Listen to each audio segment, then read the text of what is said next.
For more on the Colorado shooting and the surge of gun violence across the country, we bring in Colorado General Assembly member Thomas Sullivan. Thank you so much for joining us tonight. And Representative Sullivan, we want to remind people you actually lost your own son, Alex, in the Aurora theater shooting in 2012. I mean, I can't even imagine what that loss was like. As a father, we are so sorry for you.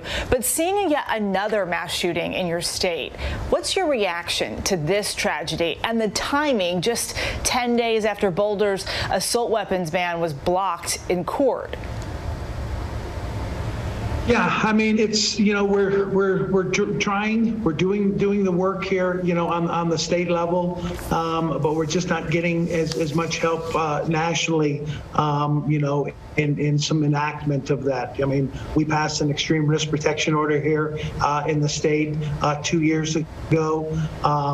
We've already passed background checks, high capacity magazines, doing stuff for making it difficult for concealed carry permits.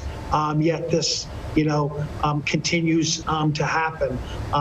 And, it can happen anywhere, in a college town, at a grocery store, people just, living, the American way of life.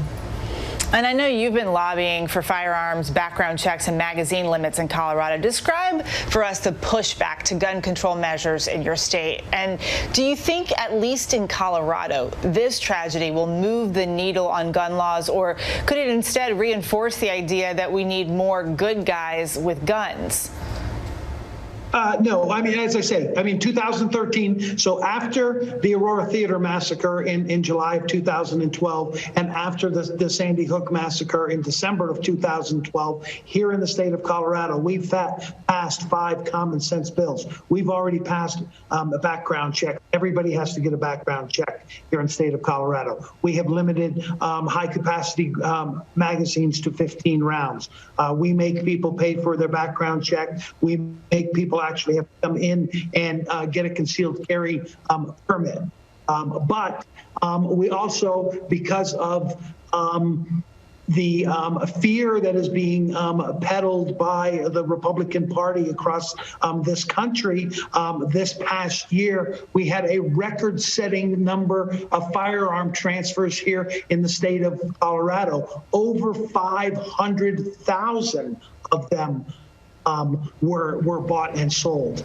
So it's just the easy access to firearms. And once you turn 21, the lethal weapons that you're able to buy. You're able to buy assault, rifles. And if you went out of the state, you could get a high capacity magazine, but, they can switch those magazines out very quickly. So it's just the access to it, and that's what we've got to start to do something about. On the national level, the House this month passed 2 gun control bills, including the Bipartisan Background Check Act of 2021 that will come before a very bitterly divided U.S. Senate. What's your prediction about the fate of these bills, and where do you see there being any amount of common ground between gun rights and gun control advocates?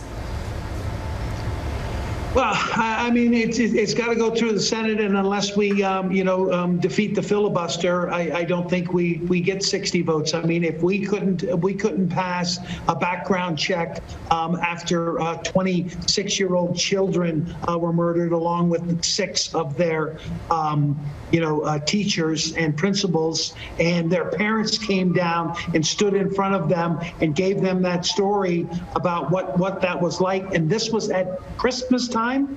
They couldn't do anything about that. It's difficult for us to think that they'll do something like that this time. But things are changing. We, as Democrats, have control of the Senate. There can be some rules changed. I am hopeful with President Biden that maybe he can take some executive actions for the time being and move us ahead. As a parent who knows too well what a lot of these families are experiencing today, what is your message to those lawmakers in Washington? Yeah, I mean, you've got to. I mean, this is the American public is asking you to take some action. I mean, 90% of the public is asking for background checks. You have to begin listening to them. We have the votes. We don't all have the money, and that's where they think the power lies. But the power lies in the electorate. And when these types of things continue to happen, we're going to keep standing up. I mean, yesterday's event is going to activate more people. That's going to be their point when they said enough is enough. And they're going to be activated. They're going to be contacting their congressmen and their senators. They're going to start doing what they need to get people who see things the way that we do, the way that the rest of the country does, and pass things like banning high-capacity magazines and doing background checks. Representative Sullivan calling for change and action tonight. Thank you so much for being with us. Thank you. Hi, everyone. George Stephanopoulos here. Thanks for checking out the ABC News YouTube channel. If you'd like to get more videos, show highlights, and watch live event coverage, click on the right over here to subscribe to our channel. And don't forget to download the ABC News app for breaking news alerts. Thanks for watching.